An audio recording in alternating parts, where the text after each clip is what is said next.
जब बहू ने खा ली हंसने वाली दवा। किशनगढ़ गांव में कीर्ति अपने बेटे दिवाकर और बहू अंशु के साथ रहा करती थी। तीनों बहुत ही हंसी खुशी अपना जीवन व्यतीत कर रहे होते हैं। अरे बहू, आज खाना मैं बना देती हूँ। नहीं माँ जी, आप क्यों तकलीफ कर रही हैं? आप आराम कीजिए, खाना मैं ही बनाऊंगी। कितनी अच्छी बहू मिली है मुझे। भगवान ऐसी बहू सबको दे। सब कुछ ठीक चल रहा होता है कि एक दिन गलती से अंशु हंसने वाली दवा खा लेती है। बस उस दिन से सब कुछ बदल जाता है।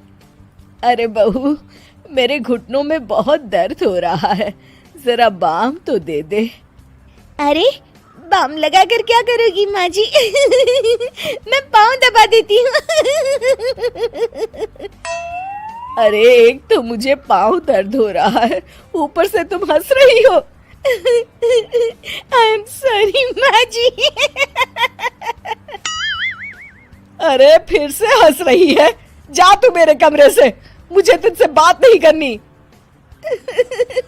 हे भगवान, ये क्या हो गया? अब माँ जी क्या सोचेगी? 2 दिन बाद कीर्ति घर में किटी पार्टी रखती है। उसकी सभी सहेलियां घर आने वाली होती हैं। अरे बहू, मेरी कुछ सहेलियां आज दोपहर को घर आने वाली है। आज कुछ खाने में अच्छा सा बनाना। सहेलियां? क्यों? मेरी सहेलियां नहीं हो सकती क्या? तुम फिर से हंस रही हो? नहीं माँ जी, मैं हंस नहीं रही हूँ। अरे फिर से हंस रही हो और बोल रही हो कि हंस नहीं रही। नहीं माँ जी, मैं तो तुम जाओ मेरे सामने से और किचन का काम कर लो, जाओ। दोपहर को कीर्ति की सभी दोस्त खाने पर आ जाती हैं। अरे वाह, घर तो बहुत सुंदर सजाया है कीर्ति। अरे मैंने कहा, ये सब तो मेरी बहू का कमाल है। अरे वाह, बड़ी गुनी है तुम्हारी बहू तो। हाँ हाँ, खाना भी अच्छा बनाया है। हाँ, बहुत ही गुनी है।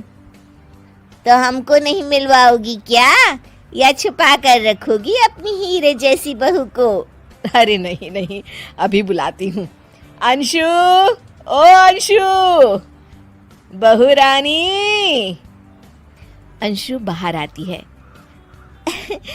जी माँ जी। बहू, ये सब मेरी सहेलियां हैं, मिलो सबसे। नमस्ते आंटी। नमस्ते बेटा, बहू तो बहुत अच्छी मिली है तुमको, किस्मत वाली हो तुम। किस्मत वाली?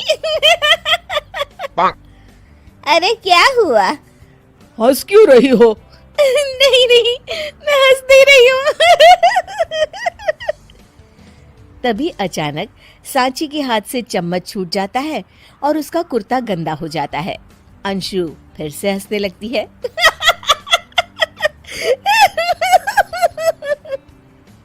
इधर सब सहेलियां गुस्सा होकर चली जाती हैं। कीर्ति भी नाराज होकर अपने कमरे में चली जाती है। हे भगवान, ये मैंने क्या कर डाला? इस तरह से तो माँ जी और उनकी सहेलियां नाराज हो गई। अगले दिन, बहू, ओ बहू, किधर हो? जी माँ जी। जल्दी से मेरे साथ चलो। पड़ोस वाले शर्मा जी की हार्ट अटैक से मौत हो गई है, उनके घर बैठक के लिए जाना है। अंशु तैयार होकर आ जाती है। थोड़ी देर में दोनों शर्मा जी के घर पहुंच जाती हैं। वहां पर सब रो रहे होते हैं। कीर्ति शर्मा जी की बीवी के पास बैठकर उन्हें सांत्वना देने लगती है। बड़े अच्छे इंसान थे मेरे पति। अच्छा, तुम हंस क्यों रही हो? वो अच्छे थे। हाँ हाँ, बहुत अच्छे थे अंकल। अरे अंशु, हंस मत। माँ जी, मैं हंस नहीं रही। मैं तो आंटी जी को बस दिलासा दे रही थी। सब औरतें अंशु की इस हरकत से हैरान हो जाती हैं। कीर्ति भी बहुत शर्मिंदा होती है और वो अंशु को लेकर फटाफट घर लौट आती है। अंशु, क्या हो गया है तुझे? हंस क्यों रही थी तू वहां पर?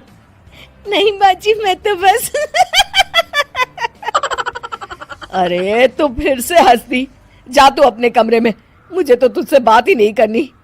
मेरा बेटा ही तुझसे बात करेगा अब।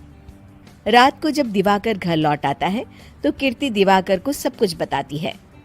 ठीक है माँ, अब फिक्र मत करो, मैं अंशु से बात करता हूँ। दिवाकर अपने कमरे में जाता है। जी आ गए आप कैसे हैं? मैं तो ठीक हूँ, बस सर में हल्का दर्द है। सर में दर्द